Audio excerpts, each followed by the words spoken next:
கருணை அருட்பெரும் ஜோதி.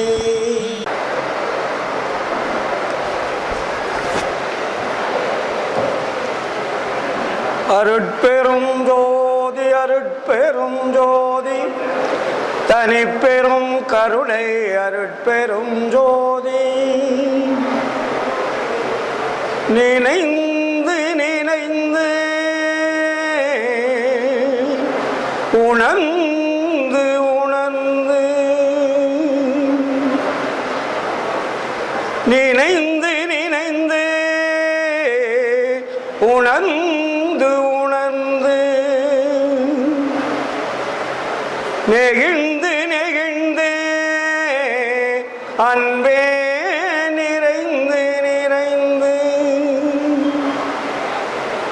ஊற்றெழும் கண்ணீர் அதனால் உடம்பு நனைந்து நனைந்து அருள்ளமுதே நன்னிதியே ஞான நடத்தரசே என்னுரிமை நாயகனே என்று என்னுரிமை நாயகனே என்று வனைந்து வனைந்து ஏத்ததும் நாம் வம்மின் உலகியலி மரணமிலா பெருவாழ்வில் வாழ்ந்திடலாம் கண்டீன். புனைந்துரையேன் பொய் புகழேன் சத்தியம் சொல்கின்றேன். பொற்சபையில் சிற்சபையில் புகும் தருணம் இதுவே. புகும் தருணம் இதுவே. புகும் தருணம் இதுவே. அருட்பெரும் ஜோதி அருட்பெரும் ஜோதி தனிப்பெரும் கருணை அருட்பெரும் ஜோதி. ஆன்மநேய ஒருமைப்பாட்டு உரிமை உடைய சகோதர சகோதரிகள் அனைவருக்கும் முதற்கண் நன்றி கலந்த வணக்கத்தையும் வாழ்த்துக்களையும் தெரிவித்துக் கொள்கிறேன். ஈரோடு மாநகரிலே மாபெரும் சன்மார்க்க மருத்துவ மாநில மாநாடும் இயற்கை மருத்துவ முகாமும் காலையிலிருந்து இதுவரையிலே நடந்து கொண்டிருக்கிறது. அறிஞர் பெருமக்கள் எல்லாம் உங்களிடத்திலே நிறைய விருந்துகள் படைத்திருக்கிறார்கள், கருத்துக்களை பரிமாறி இருக்கிறார்கள். எல்லோரும் உங்களுடைய செவி வழியிலாக பதிவு வைத்திருப்பீர்கள். காலம் நேரம் பொன் போன்றது. நிறைய சொற்பொழிவாளர்களை போட்டுவிட்ட காரணத்தினால் முழுமையாக ஒரு செய்தியை மக்களுக்கு சென்றடையக்கூடிய அளவிற்கு காலம் இல்லாத காரணத்தினால் நீண்டு கொண்டே செல்கிறது நிகழ்ச்சிகள். இன்று எனக்கு கொடுத்திருக்கிற தலைப்பு எளிய சன்மார்க்கம். அப்போ இதுவரையில் இருந்த மார்க்கங்களெல்லாம் எந்த வழியில் இருந்தது, எப்படி இருந்தது, நாட்டை எப்படி அழித்து கொண்டிருந்தது, மனித சமுதாயத்தை எப்படி அழித்து கொண்டிருந்தது, உயிர்களெல்லாம் எப்படி துன்பமுற்று இறந்து கொண்டிருந்தார்கள், ஆன்மாவினுடைய பிறப்பு இறந்து இறந்து பிறந்து கொண்டே இருக்கக்கூடிய சூழல் எப்படி ஏற்பட்டது, இதற்கெல்லாம் காரணகர்த்தாவாக இருந்தவர்கள் யார், அதை நாம் தெரிந்து கொண்டால்தான் அதிலிருந்து நம்மால் மீள முடியும். வள்ளலார் அவர்கள் தெளிவாக சொல்லுவார்கள், இந்த உலக மக்களை திருத்துவதற்காக, ஒழுங்குபடுத்துவதற்காக, உயிர்களை காப்பாற்ற வேண்டும் என்பதற்காக இறைவனால் வருவிக்க உற்றவன் நான் என்பதை எல்லோரும் சொல்லிக் கொண்டிருக்கிறோம், கேட்டுக்கொண்டிருக்கிறோம். அவர் வரவேண்டிய அவசியம் ஏன்? இந்த நாட்டிலே சித்தர்கள் இல்லையா? மதவாதிகள் இல்லையா? சமயவாதிகள் இல்லையா? ஞானிகள் இல்லையா? சுமார் 10,000 ஆண்டுகளாக மக்களை வழிநடத்தக்கூடிய இத்தனை பெருமக்கள் ஆன்மீகத்திலே இருந்தும் கூட அவர்களால் இந்த நாட்டையோ, நாட்டில் உள்ள மக்களையோ, மக்களால் இயங்கிக் கொண்டிருக்கக்கூடிய உயிர்களையோ காப்பாற்ற முடியவில்லை என்றால் அவர்கள் எதற்காக ஆன்மீகத்தை மனித சமுதாயத்திற்கு போதிக்க வேண்டிய அவசியம் வந்தது? அவர்கள் மக்களை காப்பாற்றவில்லை, உயிர்களை காப்பாற்றவில்லை. ஆனால் சமயம், ஜாதி, மதம் என்ற போர்வையிலே ஈடுபட்டு அழிந்து கொண்டிருந்தார்கள், மக்களையும் அழித்துக் கொண்டிருந்தார்கள். இதைத்தான் வள்ளலார் நமக்கு இங்கே பதிவு செய்கிறார். இந்த உலகம் எப்படி இருந்தது? பேருற்ற உலகில் ஒரு சமய மதம் எரியலாம், பேய்பிடிப்புற்ற பிச்சு பிள்ளை விளையாட்டென்று உணர்ந்திடாது உயிர்கள் பலபேதமுற்று அங்கும் இங்கும் போருற்று இறந்து வீண் போயினர். இன்னும் வீண் போகாதபடி விரைந்தே புனிதமுறு சுத்த சன்மார்க்க நெறிகாட்டி மெய்ப்பொருளினை நன்கு உணர்த்தி எல்லோரும் ஏறுற்ற சுகநிலை அடைந்திட புரித நீ என் பிள்ளையாதலாலே இவ்வேளை புரிக என்றிட்டனன். மனத்தில் வேறு என்னற்க என்ற குருவே என்று சொல்லுகிறார். இந்த உலகத்தை மாற்ற வேண்டும், ஜாதி சமய மதத்தை அழிக்க வேண்டும். இதிலிருந்து அந்த ஆன்மாக்களை நாம் விடுபட்டு இறைவனோடத்திலே சேர்க்க வேண்டும் என்ற காரணத்தினால் உன்னிடத்திலே இந்த பொறுப்பை ஒப்படைத்திருக்கிறேன் என்று சொல்லுகிறார் ஆண்டவர். ஆனால் அந்த ஆண்டவரை பற்றி இதற்கு முன்னாடி யாராவது சொல்லி இருக்கிறார்களா?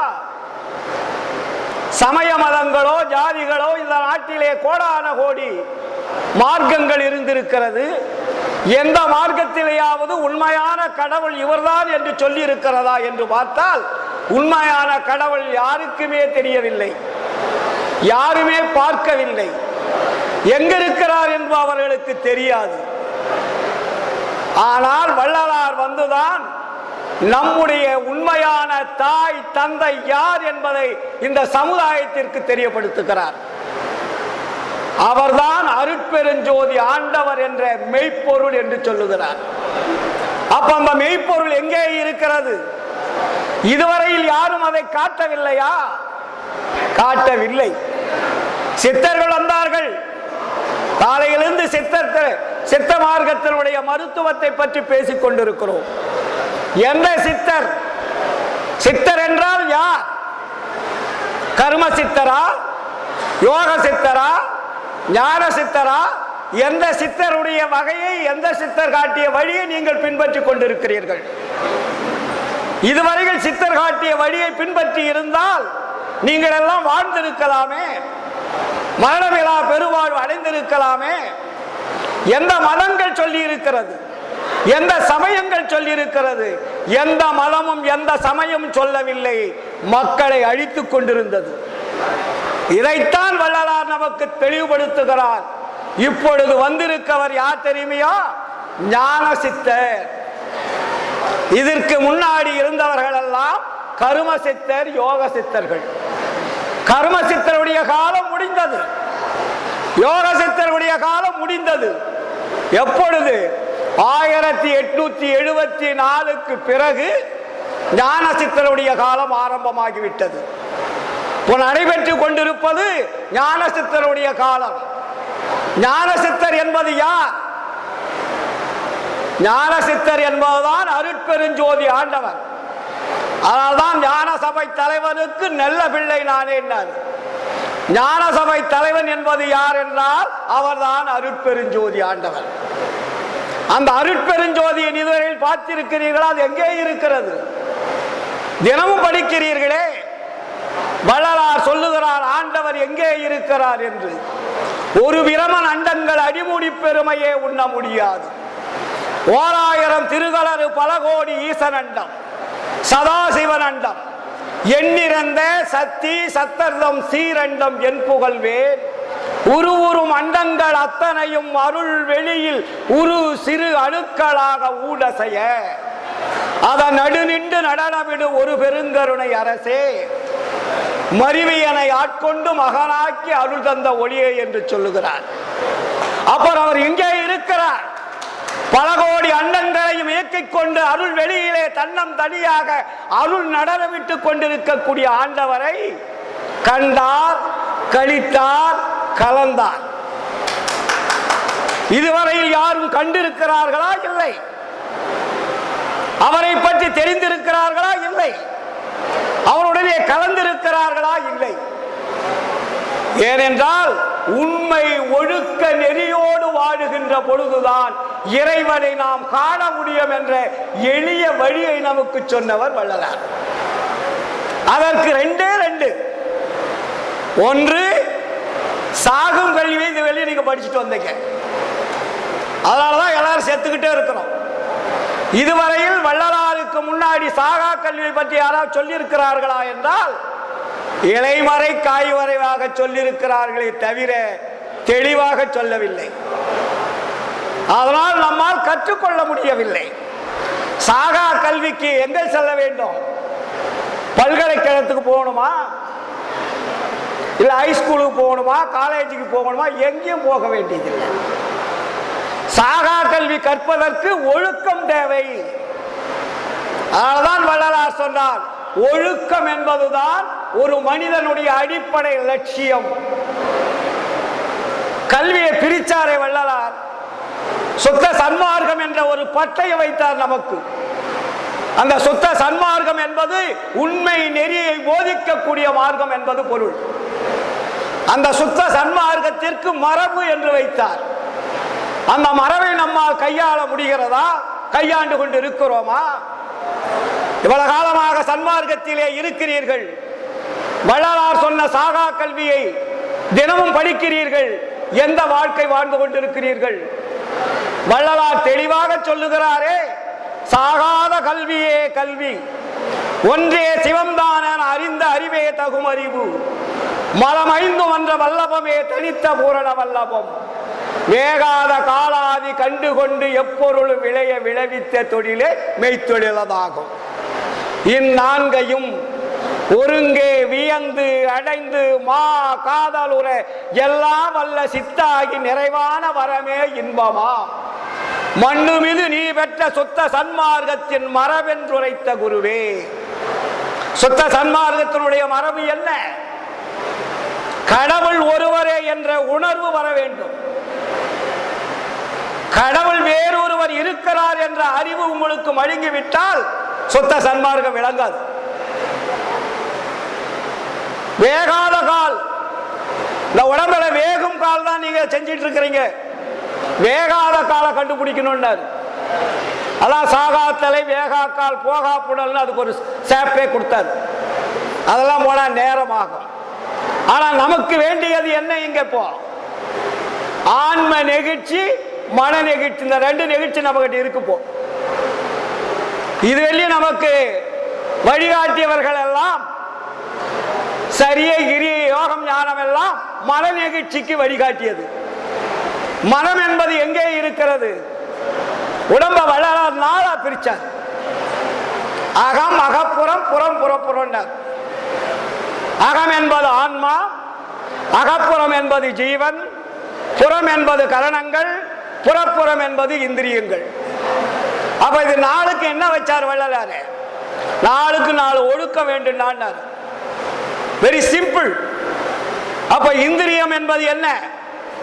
கண், மூக்கு, காது, செவி, மெய் என்று சொல்லக்கூடிய ஐம்புலன்கள். அதுல ஸ்தூலம் இருக்கிறது, சூட்சமும் இருக்கிறது, 10. அப்ப ஐம்புலன்களை கட்டுப்படுத்துவதற்கு ஒழுக்க வேண்டும். என்ன ஒழுக்க? அதுக்கு பேரு இந்திரிய ஒழுக்குன்னு பேரை வச்சார். இரண்டாவது உள்ளே இருக்கக்கூடிய புறம், அது வேறு கரணங்கள். அதுல என்ன இருக்கு? மனம், புத்தி, சித்தம், அகங்காரம் என்று சொல்லக்கூடிய கரணங்கள் இருக்கிறது. அதை கட்டுப்படுத்துவதற்கு பேரு கரண ஒழுக்குன்னு பேர் வச்சார். அதுக்கப்புறம் உள்ள போனீங்கன்னா அடுத்த ஸ்டெப் என்ன? ஜீவன். ஜீவன்னா உயிர். உயிரை காப்பாற்றுறதுக்கு என்ன வேணும்?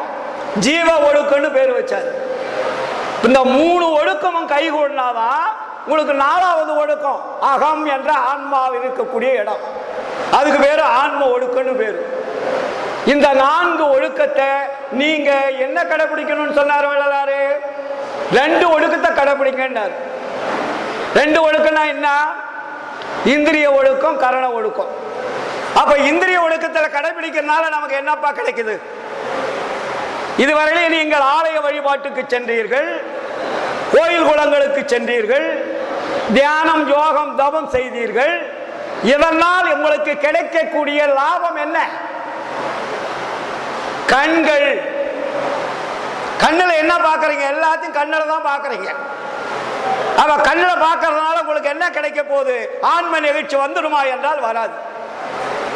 அப்ப நீங்க என்ன பண்ணணும்? உள்ள போகணும்னாரு. உள்ள எங்க போகணும்? புறம் என்ற கரணங்களுக்கு போங்கன்னாரு. கரணங்கள்ல என்ன இருக்கிறது? மனம் இருக்கிறது, புத்தி இருக்கிறது, சித்தம் இருக்கிறது, அகங்காரம் இருக்கிறது, உள்ளம் இருக்கிறது. இது கண்ணுக்கு தெரியுமா என்றால் தெரியாது, ஆனா செயல்படும். அப்போ நீங்கள் வழிபாட்டு முறைகளிலே, புற வழிபாட்டு முறைகளிலே செல்லுகின்ற பொழுது என்ன லாபம் கிடைக்கிறது என்று பார்த்தீர்கள்? மன நெகிழ்ச்சி கிடைக்கிறது.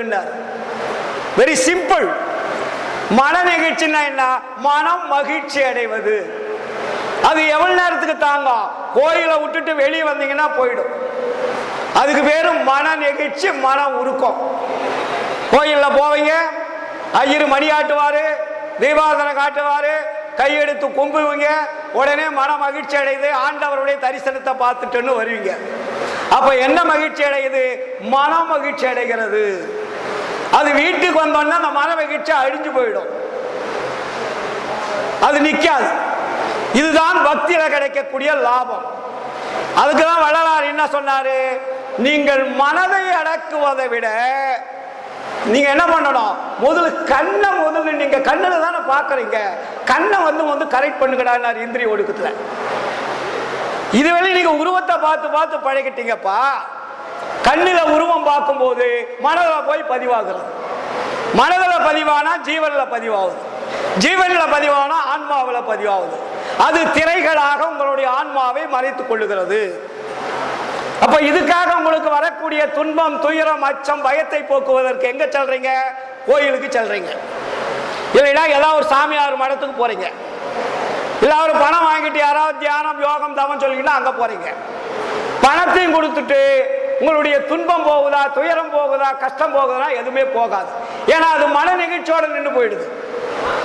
அப்போ ஆன்ம நிகழ்ச்சி உருவாகணும்னாரு. ஆன்ம நிகழ்ச்சி எப்படி உருவாகும்? ஏன்னா வள்ளலார் சும்மா ஏதோ நமக்கு ஒரு சன்மார்க்கம் என்பது சும்மா சாதாரணமா சொல்லிட்டு போகல, மிக தெளிவாக. ஏன்னா இது பெரியார் பிறந்த மண்ணு. பெரியார் சொல்லுவாரு, ஏன்னா 5 டன் விறக வச்சு அதுல மேல ஒரு சிலையை வச்சு 1000 அயோக்கியர்கள் அந்த தேரை இழுக்கிறார்கள் என்று சொல்லுவார். பெரியார் சொன்னதுங்க, 5 டன் விறகு என்ற மரத்தை அதை தேராக வைத்து அதன் மேல் ஒரு பொம்மையை வைத்து 1000 பேர்கள் 1000 திருடர்கள் இழுப்பார்கள் பெரியார் சொன்னார், நான் சொல்லல. இதை எப்படி அவர் சொன்னார் என்றால் வள்ளல் பெருமான் தெளிவுபடுத்துறார். இங்க வள்ளல் பெருமானுடைய கருத்துக்களை முழுதாக வாங்கி கொண்ட பிறகுதான் பெரியார் கடவுள் இல்லை என்ற வார்த்தையே வந்தார்.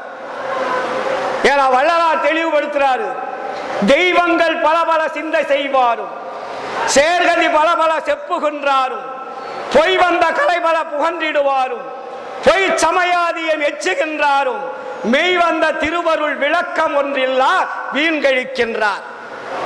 எய் வந்த துன்பொழித்து அவர்க்கு அறிவு அருள்வி எனை பள்ளி எழுப்பிமை இன்பம் தந்தீரே. அதுக்கு என்ன அர்த்தம்? தெய்வங்கள் பல என்று வணங்குபவர்களுக்கு அறிவு இல்லைன்னு வள்ளலார் சொல்றார். இதெல்லாம் பெரியார் பின்பற்றார். கடவுளை கற்பித்தவன் முட்டாள்னார். வள்ளலார் அங்க அறிவு இல்லை, அவர்களுக்கு அறிவை கொடு என்றார். இவர் கடவுளை கற்பித்தவன் முட்டாள்னார். இங்கதான் வள்ளலார் பெரியார் பின்பற்றார். அதுக்கப்புறம் என்ன சொன்னாரு வள்ளலார்? தெய்வங்கள் உருவங்கள் இல்லை, தெய்வங்கள் உருவங்களில் கிடையாது, இயங்குகின்ற பொருளில் இறைவன் இருக்கிறார், இயங்காத பொருளில் இறைவன் இல்லை. அப்ப இயங்குகின்ற பொருள் எது? உயிர் உள்ளதெல்லாம் இயங்குகின்ற பொருள். அது செல்லும், நடக்கும், உணவு தின்னும், எல்லா வேலையும் பண்ணும். ஒரு சாதாரண எறும்பிலிருந்து மனிதர்கள் வரையிலும் அது உள்ளே என்ன இருக்கிறது? உயிர் இருக்கிறது. அப்போ உயிர் இருக்கிற தெய்வத்தை விட்டு உயிர் இல்லாத ஜடப்பொருளுக்கு மதிப்பு கொடுக்கிறாயே, உனக்கு என்ன நடக்கிறது? இந்த உடம்புக்குள்ளே மன மகிழ்ச்சி, மன நெகிழ்ச்சினார். அப்போ உனக்கு ஆன்ம நிகழ்ச்சி வந்தா தாண்டா மரணத்தை வெல்ல முடியும், அருள் கிடைக்கும். அப்ப ஆன்ம நெகிழ்ச்சி எங்கே உண்டாகும்? ஜீவர்களுக்கு ஜீவர்கள் விஷயமாக துன்பம் வருகின்ற பொழுது அந்த துன்பத்தை போக்குகின்ற பசி, பிணி, தாகம், இச்சை, எளிமை, பயம், கொலை, துன்பம் என்ற இந்த துன்பங்களை யார் போக்குகின்றார்களோ அவர்களுக்கு மட்டும்தான் ஆன்ம நிகழ்ச்சி ஏற்படும். இங்கே மன நிகழ்ச்சி, மன உருக்கம் அழிந்துவிடும். நீங்கள் ஜீவகாருண்யத்தினால் ஆன்ம நிகழ்ச்சி, ஆன்ம உருக்கம் உண்டாகும். எப்படிப்பா இது டேலியாகும்? சாப்பிடுகிறவன், துன்பத்தில் இருந்து விடுபடுபவன், அவனுடைய ஆன்மா மகிழ்ச்சி அடைகிறது. அந்த ஆன்ம மகிழ்ச்சி, ஆன்ம நெகிழ்ச்சியானது அது ஒரு அலைகளாக வந்து யார் கொடுக்கிறார்களோ அவர்களுடைய ஆன்மாவிலே வந்து பதியும். இது பணிகின்ற பொழுது இங்கே இவர்களுக்கு என்ன ஏற்படுகிறது? ஆன்ம நெகிழ்ச்சி, ஆன்ம உருக்கம். இதுதாண்டா வழிபாடுன்னார். இதுக்கு பேர் வள்ளலார் என்ன சொன்னாரு? ஜீவகாருண்யமே கடவுள் வழிபாடு, உயிர் இரக்கமே கடவுள் வழிபாடு. அப்ப உயிர் இரக்கத்தினாலும் என்ன கிடைக்குது? நமக்கு அன்பு கிடைக்குது, தயவு கிடைக்குது, கருணை கிடைக்குது. அப்ப வள்ளல் பெருமான் என்ன சொல்றார்? சித்தி விழாக திருமாளிகையில் பேர் உபதேசம் எழுதுகின்ற பொழுது கொடியேற்றி சித்தி விழாக திருமாளிகளே பேர் உபதேசம் என்ற ஒரு பெரிய உபதேசத்தை மக்களுக்கு தெரிவிக்கிறார். ஏ மனிதர்களே, இதுவரையில் இருந்தது போல் இனியும் விண்காலம் கடிக்காதீர்கள். நீங்கள் இதுவரை கடைபிடித்து வந்த வேதங்கள், ஆகமங்கள், புராணங்கள், இதிகாசம் எல்லாம் பொய்யானவை, அதை பின்பற்றாதீர்கள். அதனால் எந்தவித லாபமும் கிடையாது. இப்பொழுது ஆண்டவர் என்னை ஏறால் இளவிசை ஏற்றி வைத்திருக்கின்றார். எதனால் என்னை ஏற்றி வைத்திருக்கின்றார்? அன்பு, தயவு, கருணைதான் என்னை மேலேற்றிவிட்டது. நான் பாடிய பாடல்களோ, நான் வணங்கிய தெய்வங்களோ என்னை மேலேற்றி விடவில்லை. எல்லாவற்றையும் விட்டுவிட்டதினால் வந்த லாபம்தான் என்னை இப்பொழுது ஆண்டவர் ஏறேறலை ஏற்றி வைத்திருக்கிறார்.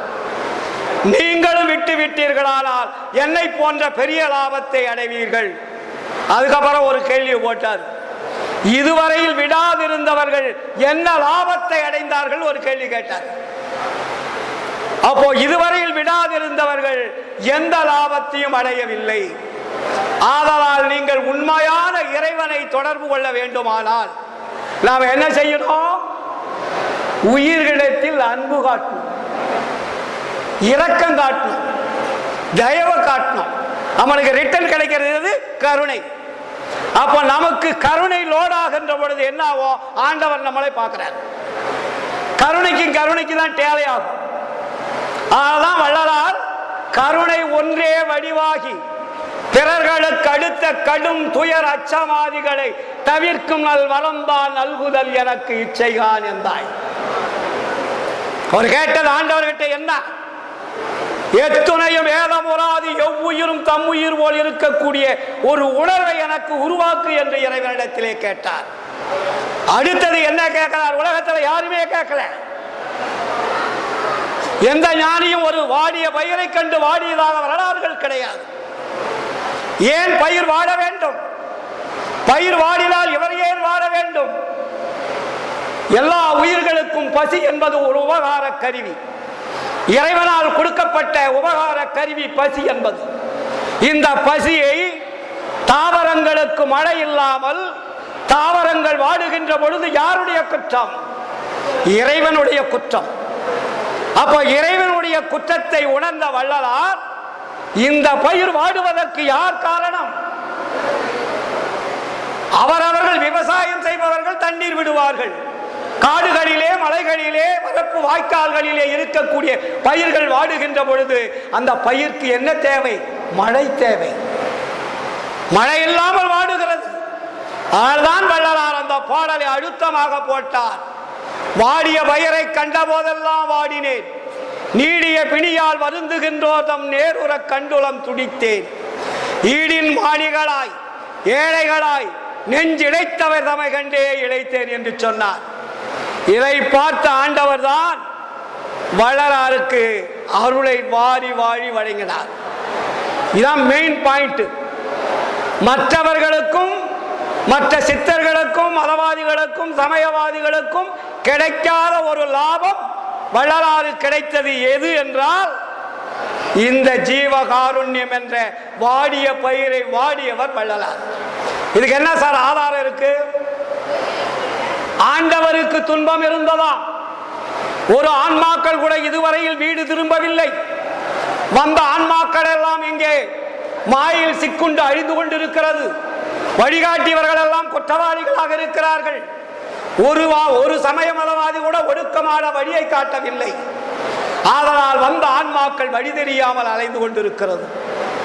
அதற்கு நேர் வழியை காட்டுவதற்காக வள்ளலாரை அனுப்பி வள்ளலார் வந்து உண்மையான நெறிகளை எல்லாம் பின்பற்றி இந்த சமுதாயத்துக்கு ஒரு மார்க்கத்தை கொடுக்க வேண்டும் என்று சமரசுத்த சன்மார்க்க சத்திய சங்கத்தை உருவாக்கி இந்த உலக மக்களுடைய பசியை போக்க வேண்டும் என்பதற்காக ஒரு தர்மசாலையை உருவாக்கி இறைவன் வந்து இவரோடு கலக்கக்கூடிய ஒரு மாபெரும் சக்தி வாய்ந்த இடமான சித்தி விளாகத்தை அறிமுகப்படுத்தி இவையெல்லாம் காட்டிவிட்ட பிறகு வள்ளல் பெருமான் அங்கே தன்னம் தனியாக இறைவனும் அவரும் பேசிக் கொண்டிருக்கிறார்கள்.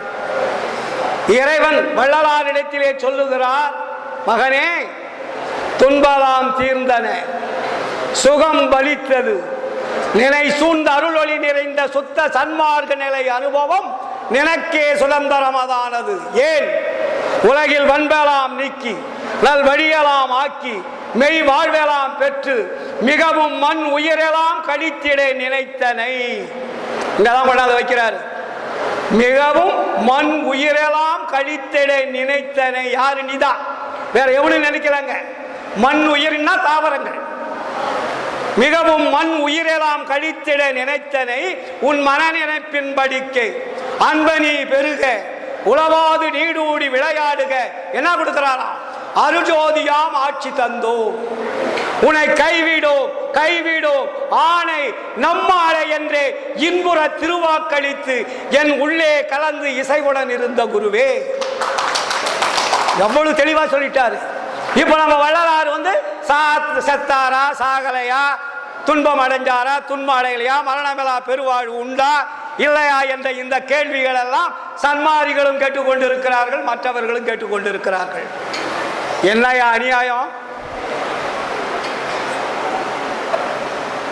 ஒரு மனிதனுடைய உடம்பு என்ன மாற்றம் அடைய வேண்டும் என்பதை கண்டுபிடித்தவர் வள்ளலார். ஊன உடம்பே ஒளி உடம்பாய் ஓங்கி நிற்க ஞானம் அமுதம் நல்கிய நாயகனே. இந்த ஊன உடம்பை ஒளி உடம்பாக மாற்றக்கூடிய வழி இருக்கிறதே, அந்த வழி எப்படி? இறைவனிடத்தில் இடைவிடாத அன்பும் ஜீவனிடத்தில் இடைவிடாத இரக்கமும் இருந்தால் ஆன்மாவிலே சுரக்கும் அருள். அந்த அருள் சுருப்பதற்கு எது தடையாக இருக்கிறது? ஜாதி, சமயம், மதங்கள் என்ற வழிமுறைகள் தடையாக இருக்கிறது. நீங்க வழிகாட்டியவருடைய குப்பையிலே உழன்று கொண்டிருக்கிறீர்கள். வள்ளலார் சொல்லுவார் குப்பை என்று சொல்றார். வேத ஆகமங்கள் எல்லாம் குப்பைகள். அந்த குப்பைகளிலே உருண்டு கொண்டு இருக்காதீர்கள். வேத ஆகமங்கள் என்று வீண்வாதம் ஆடுகின்றீர். வேதாகமத்தின் வழியறி சூதாக சொன்னதால் உண்மை வெளி தோன்ற உரைக்கவில்லை. என்ன பயனோ இவை குழி நோண்டி புதைகிறார். எந்த வேதம் வழிகாட்டவில்லையோ, எந்த சமயங்கள் வழிகாட்டவில்லையோ, எந்த சாத்திரங்கள் வழிகாட்டவில்லையோ, எந்த ஆகமங்கள் புராணங்கள் வழிகாட்டவில்லையோ அது இந்த உலகத்தில் இருக்கக்கூடாது, மண்மூடி போகிறார். எவ்வகை சார் மதங்களிலே பொய் வகை சாத்திரங்கள் எடுத்துரைத்தே எமது தெய்வம் எமது தெய்வம் என்று கைவகையை கதறுகின்றீர். தெய்வம் ஒன்றென்றீர். ஒரு கடவுள் என்று சொல்லுகிறீர்கள், ஆனா ஒரு கடவுளை பின்பற்றுகிறீர்களா? எத்தனை தெய்வங்கள்? தடிக்கு விழுந்தா தெய்வம் தான். நாட்டில் எல்லாம் கல்லு மண்ணு தங்கம் செம்பு. இதில் இருக்கா உயிர்? அதற்கு உணவு இருக்கிறதா? பேசுகிறதா? உங்களை தூண்டுகிறதா? உங்கள் பேச்சை கேட்கிறதா? நீங்கள் படைத்த படைகளை அது உண்கிறதா? உண்பவன் உயிரோடு இருக்க உண்ணாத சிலைகளுக்கு படையில் இடுகிறீர்கள். என்ன பைத்தியக்காரன் என்று வள்ளலார் சொல்லுகிறார். எவ்வகை சார் மதங்களிலே பொய்வகை சாத்திரங்கள் எடுத்துரைத்தே எமது தெய்வம் எமது தெய்வம் என்று கைவகையே கதறுகின்றீர். தெய்வம் ஒன்றறியீர். கரிவிடித்த கலகமிட்ட பெரியனும் பெரிய ஐவகைய பூத உடம்பு அழிந்திடில் என் புரிவீர். அழி உடம்பை அழியாமையாக்கும் வகையறியீர். உய்வகையன் தனித்தந்தை வருகின்ற தருணம் இது. உற்றறிவின் உற்றிடுவீர் உண்மை உரைத்தீரே. கரிவிடித்த கலகமிட்டார். கரினா என்ன? கரினா என்ன சார்? யானை. குருடங்கிட்ட யானை கொடுத்து எப்படி பார்த்தான்? அது மாதிரி சமயவாதிகள் மதவாதிகள் இருக்கின்றார்கள். பண்ணாத தீமைகள் பண்ணுகின்றீரே, பகராத வன்மொழி பகருகின்றீரே. கண்ணாக காக்கின்ற கருத்ததனை நினைத்து கண்ணார நீர் விட்டு கருத்தறியீரே. என்னாவது என்னவும் நேருமோர் காலம் எத்துணை கொள்கின்றீர் பித்துலகீரே. பைத்தியக்காரர்களே, அவர்களை நம்பாதீர்கள் என்று வெட்ட வெளிச்சமாக சொன்னவர் வள்ளலார். ஏனென்றால் உங்களுக்கு காலம் இல்லை. ஆற்று வெள்ளம் வருவது முன் அடைபோட அறியீர். அகங்கார கைபிடித்தீர் ஆடுதற்கே அறிவீர். கூற்று வருங்கால அதற்கு எது புரிவீர். கூற்று வரனா யமன். கூற்று வரும்போது யமன் வரும்போது என்ன பண்ண போற? நீ வணங்கிய தெய்வங்கள் காப்பாற்றுகிறதா? இதுவரையில் நீங்க எத்தனை தெய்வங்கள் வணங்கி இருப்பீர்கள்? அத்தனை தெய்வங்கள் அழைத்து பாருங்கள். உங்களுடைய உயிரை அதை காப்பாற்றி விட்டால் அந்த தெய்வத்தை வழிபாடு செய்யுங்கள், வேண்டாம் என்று சொல்லவில்லை. இதைத்தான் வள்ளலார் சொல்லுகிறார். நீங்கள் உயிர் வருவதற்கு முன்னாடி நீங்கள் செய்ய வேண்டிய கடமைகள் ஏராளம். ஆற்று வெள்ளம் வருவது முன் அனைவோட அறியி. அகங்கார வேய்பிடித்தீர் ஆடுதற்கே அறிவி. கூற்று வருங்காலதற்கு எது புரிவி. கூற்று தைத்த சேவடியை போற்ற விரும்பீரே. வேற்றுரைத்து வினைவெடிக்கும் எழுகின்ற உலகி வீணுலக கொடுவழக்கை விட்டு விட்டு வம்பி. சாற்றுவக்க எனது தனித்தந்தை வருகின்ற தருணம் இது. சத்தியங்கான் சக்தியை சார்வதற்கு என்று சொன்னார். இதைத்தான் வள்ளல் பெருமான் உருவங்களில் இருந்து நீங்கள் ஒளி வழிபாட்டிற்கு வாருங்கள் என்று வள்ளலார் தெளிவுபடுத்தினார். ஏன் உருவங்கள் வேண்டாம், ஒளி வேண்டும் என்றால் ஒளி என்பது இருளை போக்கக்கூடியது. உருவம் இருளை போக்குமா? சிந்தித்து பாருங்கள். நான் ஒன்று கேட்கிறேன் நண்பர்களே, நீங்கள் எல்லாம் தினமும் எத்தனையோ தெய்வங்களை வழிபாடு செய்து கொண்டு வந்திருக்கிறீர்கள். அத்தனை தெய்வங்களும் உங்கள் வீட்டிலே வையுங்கள். அதற்கு அபிஷேகம் ஆராதனைகள் என்ன வேண்டுமானாலும் செய்யுங்கள். திடீர் என்று உங்கள் வீட்டிலே விளக்கு அணைந்து விடுகிறது. கரண்ட் கட்டு, விளக்கேற்றி வைக்க முடியல, இருள் அடைஞ்சிருச்சு. இருள் அடைஞ்சிட்ட பிறகு நீங்க அந்த தெய்வத்தை கேளுங்க. முருகப்பெருமானே, விநாயகப் பெருமானே, சிவனே, பெருமாளே, பார்வதியே, லட்சுமியே, உங்களை அனுதினமும் நான் வணங்காத நேரமில்லை, அபிஷேகம் செய்யாத நேரமில்லை, நினைக்காத நேரமில்லை. இப்பொழுது என்னுடைய வீட்டிலே மின்சார விளக்கும் இல்லை, விளக்கு எரிவதற்கு வேண்டிய விளக்கும் இல்லை. ஆதலால் தயவு செய்து உங்களை பார்க்க வேண்டும், வேற ஒன்று வேண்டாம், உங்களை நான் பார்க்க வேண்டும். ஆதலால் நீங்கள் கொஞ்சம் வெளிச்சத்தை கொடுங்கள் என்று கேளுங்கள். அந்த தெய்வங்கள் உங்களுக்கு வெளிச்சம் கொடுத்து விட்டால் அந்த தெய்வத்தை வழிபாடு செய்யுங்கள். அங்கே வள்ளலார் காட்டியது என்ன வேண்டும்? அங்கே ஒரு விளக்கு வேண்டும். ஒரு விளக்கிலே என்ன வேண்டும்? தீபம் வேண்டும். அந்த தீபம் வருகின்ற பொழுது இருள் மறைந்து ஒளி அங்க உண்டாகிறது. அந்த ஒளியிலே உங்கள் வீடே ஒளிமயமாக இருக்கிறது. ஆனால் எல்லோருக்கும் பொதுவான, எல்லா மதங்களுக்கு ஏற்புடையது, எல்லா சமயங்களுக்கு ஏற்புடையது, எல்லா சார்புடையதுக்கு ஏற்புடையது ஒளி. அது அருட்பெருஞ்சோதியாக இருக்கின்றது. அதனால்தான் வள்ளல் பெருமான் புற வழிபாட்டிற்கு இயற்கை விளக்கம் என்று அதை பெயர் வைத்து சத்திய ஞானய சபையை கட்டி அங்கே இயற்கை விளக்கம் என்ற ஒரு தீபத்தை வைத்தார். அது இயற்கை உண்மை அல்ல, இயற்கை விளக்கம். அப்போ இயற்கை உண்மை எங்கே இருக்கிறது? நம்முடைய ஆன்மாதான் இயற்கை உண்மை. இயற்கை விளக்கம் என்பது என்ன? உயிர். இயற்கை இன்பம் என்பது என்ன? உடம்பு. அப்போ இயற்கை உண்மையான ஆன்மாவில் இருந்து இயற்கை விளக்கமான அருளை பெற்று இயற்கை இன்பமான ஒளியை பெறுகின்ற பொழுது இந்த உடம்பு மரணத்தை வெல்லுகிறது. அதற்கு வேறுதான் மரணமில்லாத பெருவாழ்வு. அப்போ இயற்கை உண்மை என்பது அருட்பெருஞ்சோதி ஆண்டவர். இயற்கை விளக்கம் என்பது அதிலிருந்து வெளியே வரக்கூடிய அருள்.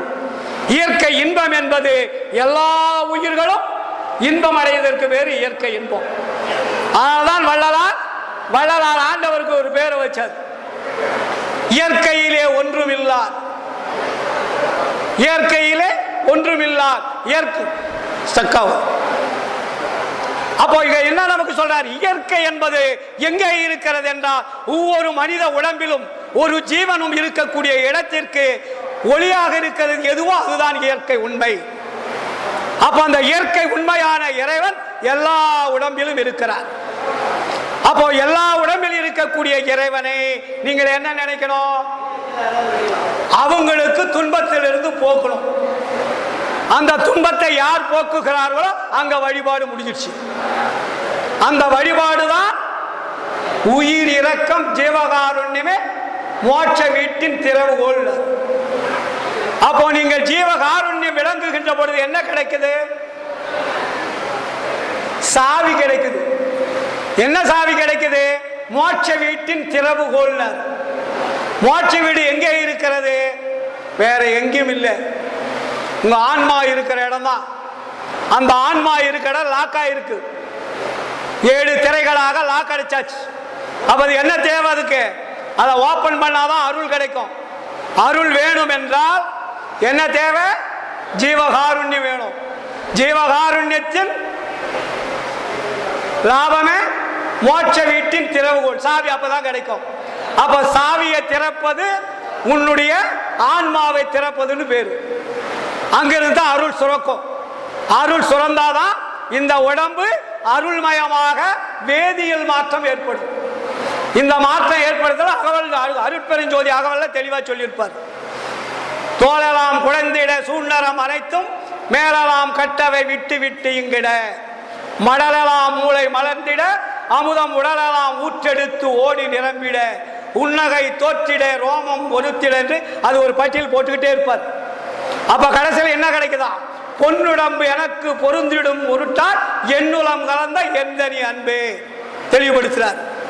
அந்த நிலை வருகின்ற பொழுதுதான் வள்ளல் பெருமான் இந்த உடம்பை ஒளி உடம்பாக மாற்றிட்டு கடவுள் நிலையாக மாறிவிட்டார். இப்பொழுது எப்படி இருக்காரு? எல்லா உடம்புகளிலும் இருக்கிறார். எங்கே வள்ளலார் போயிட்டார் நினைக்காதீங்க. நம்ம நிறைய பேசணும்.